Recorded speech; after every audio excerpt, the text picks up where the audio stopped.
में आप देखिए कि इनको गाड़ी में किस प्रकार से ये सोए हुए हैं। इनको कुछ लोग गाड़ी में आप देख सकते हैं, वीडियो में आप पूरी घटना को आप देख सकते हैं। नहीं, मेरे से पूछताछ आ रहा है, नहीं जहाँ घटना स्थल है वहाँ पे भी कोई तरह का पूछताछ नहीं है।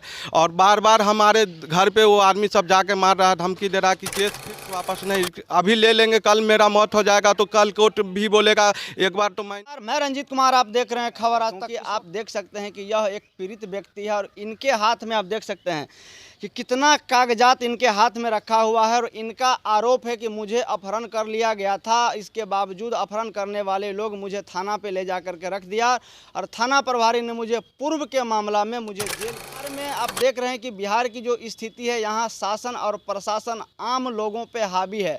सरकार बदलती रहे, सरकार बनती रहेगी, फिर भी आम लोगों की जो समस्या है वह निदान होने वाला। इस प्रकार से आम लोगों का शोषण करते हैं। जीता जागता उदाहरण हम आपको दिखाने का प्रयास कर रहे हैं। आप देखिए कि इनके हाथ में कितना पेपर है। विभाग को सूचना देने के बावजूद भी आज तक इनके मामलाओं पे कोई पदाधिकारी के द्वारा कोई एक्शन नहीं लिया गया। इनका आरोप है कि एफआईआर होने के बाद जब मुझे अपहरण कर लिया गया था तो मेरी पत्नी के द्वारा एफआईआर किया गया, लेकिन पुलिस अनुसंधान में आज तक ना तो मुझसे पूछताछ किया है कि आखिर अपहरण में कितने लोग शामिल थे, क्या कुछ मामला, हम इन्हीं से जानने का प्रयास करेंगे। क्या है मामला आपका? मेरा मामला है जो जमीनी विवाद चल रहा था, उसमें मेरे को बोला कि केस वापस कर लो, नहीं तो जान से मार देंगे। किसके साथ जमीनी विवाद चल रहा था? मेरे को जमीनी विवाद राजकुमार पंडित के साथ चल रहा था।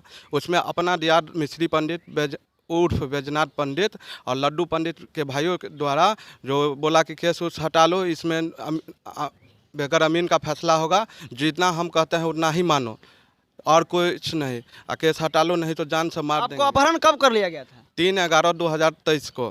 काहे अपहरण किया था? वही केस नहीं उठा रहे थे, उसी के सिलसिले। कौन सब था अपहरण करने वाले व्यक्ति? विवेक मंडल, मिश्री पंडित, लड्डू पंडित, अंकुश पंडित, गुड्डू पंडित और अन्य आदमी थे। आगे 2 बाइक, एक 4 चक्का था, जिसका 4 चक्का का नंबर और 2 बाइक का हम बयान दिए हुए थे पटौना थाना को। उन्होंने बाद में निकलने के बाद, जेल से निकलने के बाद हमको बोला कि हम बयान हटा दिया गया है, वो कोई केस नहीं है, वो झूठा केस था तुम्हारा। अपहरण करके आपको कहाँ ले गया? हमको अपहरण करके रास्ते तीसी चौर में पहले मारा रोक के, और मारने के बाद जब इसका भाई बोला जो कोई देखा है तो ठीक है, नहीं तो साले को ख़त्म कर दो। उसका भाई बोला नहीं ये बहुत आदमी है, हल्ला हो गया है, ज़बरदस्ती उठा के ले आए हैं, इसको देना होगा, कहीं छोड़ना होगा। तब जाके हमको पटौना थाना पे छोड़ा, जहाँ पे पौला चौकीदार के हाथ में गिरफ्तारी, चौकी पर बैठा के बोला इसको गिरफ्तार कर लो पुराना केस में। हमने बोला कि इस पर भी केस कर रखे हैं, 354B है, इसको भी अरेस्ट करिए। देखिए हमको केस नहीं उठाया, इसके संबंध में ये हमको मारने का प्रयास किया है, नहीं मारे हैं, ग्रामीण द्वारा बचाव किया गया है। उसके बाद हमको यहाँ ला के छोड़ा गया है, तो वो एक ना सुना, हमको जेल भेज दिया गया। तो आप देख रहे हैं कि किस प्रकार से पीड़ित व्यक्ति बता रहे हैं कि इनको पहले अपहरण किया जाता है, फिर थाना को सुपुर्द किया जाता है और थाना पूर्व के मामला में इनको जेल। तो जेल आप कितना दिन रहे हैं? 2 महीना रहे हैं। मेरे एंटी में वकील खार कर के मुझे निकलने नहीं दे रहा था, जो निकलेगा तो केस कर देगा। उस दिन मेरा घटनास्थल पर मोबाइल गिर गया था, उस पर मेरा भाई कॉल किया हुआ था, तो कॉल हिसाब से जो ग्रामीण से बात हुआ कि आपका भाई को जो ये मोबाइल जिसका मालिक है और बाइक का मालिक है, उसको आदमी सब उठा के ले गया है और यह आपका बाइक और मोबाइल है, आप आके ले जाइए। वो बहुत मारा है, ये सब दिया। उस आवेदन, उस रिकॉर्डिंग के हिसाब से हमने अपहरण का मामला किया था। उसके 1 महीना 1.5 महीना के बाद हमको वीडियो मिला है किसी आदमी के द्वारा। तो आप देख सकते हैं कि वीडियो दिखा रहे हैं कि किस प्रकार से इनको अपहरण करके ले जाया जा रहा था। दिखाइए भाई साहब, वीडियो दिखाइए। देखिए वीडियो करीब से थोड़ा दिखाइए कि इनको गाड़ी में किस प्रकार से सोए हुए हैं। इनको कुछ लोग गाड़ी में आप देख सकते हैं, वीडियो में आप पूरी घटना को आप देख सकते हैं कि 4 चक्का गाड़ी में बंद करके कहीं सुनसान जगह पे ले जाया जा रहा है। यदि इनके परिवार के लोगों को यदि इस बात की जानकारी नहीं होती, वहाँ स्थानीय लोगों की जानकारी नहीं होती, तो हो सकता था कि इनकी हत्या भी हो सकती थी। तो इस घटना के बाद एफआईआर हुआ।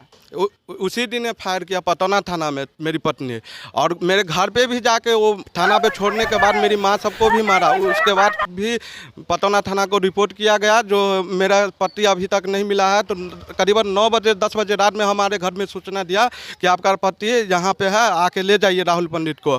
लेकिन रात में हमारे माँ सब बिस्फी चला गया था इलाज कराने। सुबह में गया तो बोला कि हम इसका चालान कर दिए हैं 391 केस में, सो अभी जेल जाएगा। और जेल से जाएगा, इसमें हम कुछ नहीं कर सकते हैं। आपका साथ कोई मामला नहीं है, आपको केस करना है तो आप बेनीपट्टी जाके करिए। कहा है कि दामोदरपुर मेरे क्षेत्र में नहीं आता है। जब मेरी पत्नी दामोदरपुर गई, बेनीपट्टी आई केस करने के लिए, तो बेनीपट्टी आवेदन ले लिया। उसके बाद जो है सुबह गई, जब क्या हुआ सर आवेदन कहाँ तक पहुँचा, तो बोला कि हमको पतौना फ़ोन किया है। पतौना का जो अध्यक्ष से बात हुआ है पदाधिकारी से, उन्होंने बोला ऐसा कोई तरह का मेरे इलाका में केस नहीं है। आप जो केस किए उस केस में अब तक कहाँ तक क्या प्रोसेस? प्रोग्रेस नहीं मेरे से पूछताछ आ रहा है, नहीं जहाँ घटना स्थल है वहाँ पे भी कोई तरह का पूछताछ नहीं है।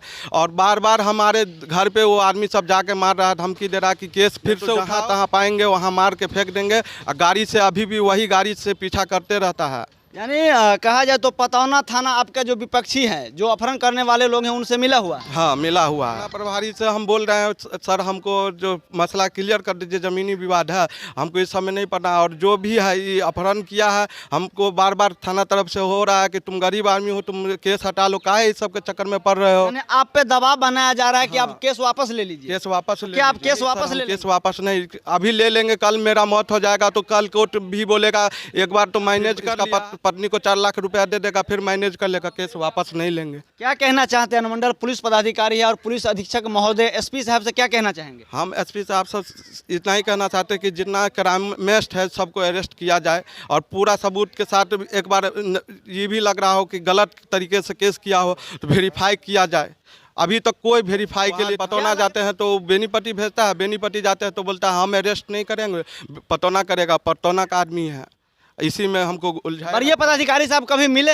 वरीय कल डीएसपी साहब से मिले हुए थे, उन्होंने बोला कि ठीक है एप्लीकेशन रख, हम जांच करवाएंगे, हम जो हो रहा है सो करेंगे। ये वीडियो कहाँ से लाया, कैसे लाया, ये सब पूछे, उनके बाद हम आवेदन दे के चले आए बाहर, उसके बाद कुछ नहीं। तो आप देख रहे हैं कि बेनीपट्टी अनुमंडल क्षेत्र के जितने भी थाना है, थाना प्रभारी खास करके जो पीड़ित व्यक्ति है उनके मामलाओं पे अविलंब न तो कार्रवाई है। और नवंबर के मामला अब अप्रैल चल रहा है, तकरीबन 6 महीना होने वाला है और 6 महीना में इनके पत्नी के द्वारा एफआईआर किया गया, लेकिन अनुसंधान में अब तक क्या कार्रवाई हुई, यह व्यक्ति कार्यालय का चक्कर काट रहा है, आवेदन पे आवेदन दे रहा है, लेकिन अब तक कोई कार्रवाई नहीं हो पा रही। यही है यहाँ की, यही है स्थानीय शासन, यही है स्थानीय प्रशासन और यही है स्थानीय स्वशासन।